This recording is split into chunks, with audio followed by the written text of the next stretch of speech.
Claire Maddox was brilliant. Jonah Reeves was obsessed. Derek Hill was in the wrong place at the worst time.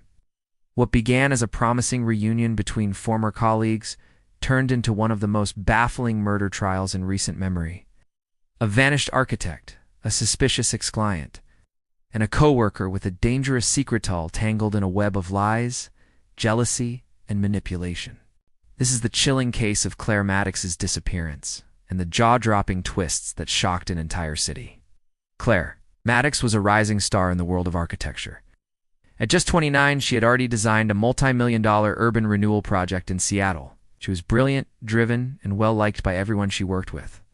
So when she didn't show up to a client meeting on a cold January morning in 2021, her coworkers were confused but not immediately alarmed.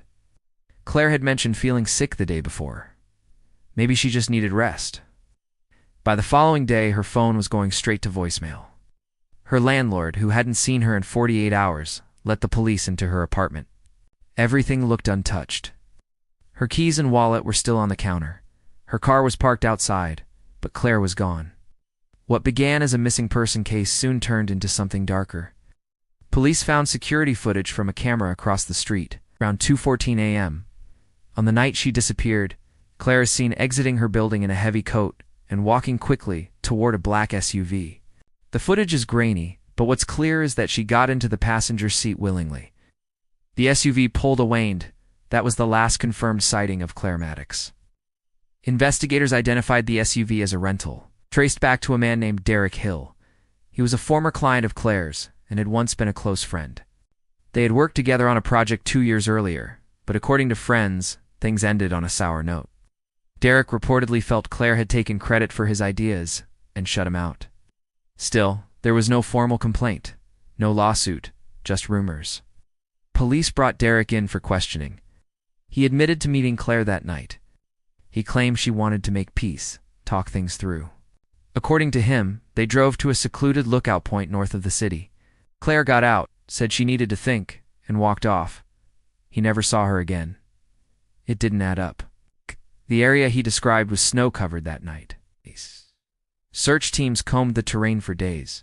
No footprints, no signs of struggle, no Claire. Then a strange discovery changed everything. 6 days after her disappearance, local fishermen pulled a woman's coat from the edge of Lake Crescent, nearly 80 miles from the lookout point. Inside the pocket was Claire's phone. Investigators extracted the data.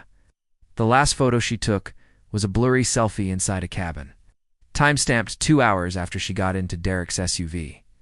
Detectives widened the search. 2 days later, they found the cabin. It was abandoned and stripped of personal items. But in the fireplace, they found half-burned notebooks.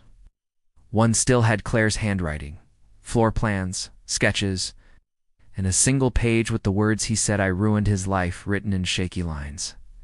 Derek was arrested the next morning. But at trial, things took an unexpected turn. The defense claimed Derek was being framed. They pointed to another man, Claire's co-worker, Jonah Reeves. He had access to her sketches, knew about the cabin from past design trips, and was reportedly in love with her. Text messages revealed that Claire had planned to confront him about stalking behavior the same week she vanished. Jonah denied everything.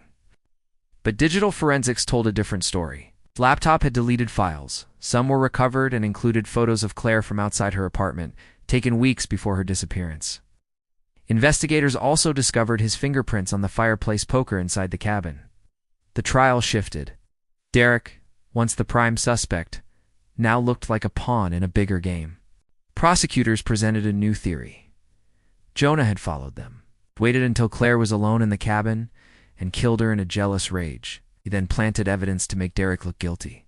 Still, without a body, the case was fragile. In a shocking twist, Jonah took a plea deal for manslaughter.